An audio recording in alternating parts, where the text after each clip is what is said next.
বিশ্বাস করবেন, প্রতিদিন পৃথিবীতে ২০০ থেকে ৫০০টা ভূমিকম্প ঘটে। হ্যাঁ, প্রতিদিনই।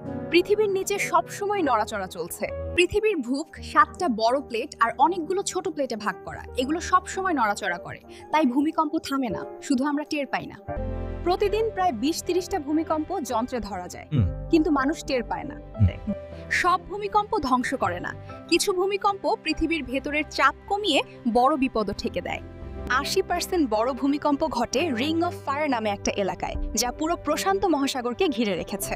ভয় আপনাকে থামিয়ে দেবে, কিন্তু প্রস্তুতি আপনাকে বাঁচিয়ে দেবে। আল্লাহ আমাদের পরীক্ষা করেন, আমাদের শক্তি দেখানোর সুযোগও দেন। মনে রাখবেন, শান্ত মানুষই সঠিক সিদ্ধান্ত নিতে পারে।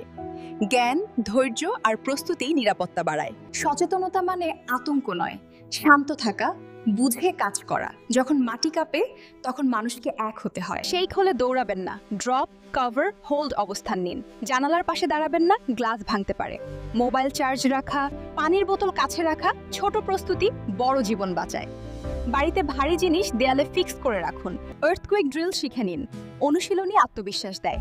নিজে জানুন, পরিবারকে শিখিয়ে দিন। জ্ঞান ভাগ করলে নিরাপত্তা বাড়ে। মনে রাখবেন, আতঙ্ক কখনো সমাধান নয়। সচেতনতা, শান্ত থাকা আর ছোট ছোট প্রস্তুতি জীবন রক্ষা করতে পারে।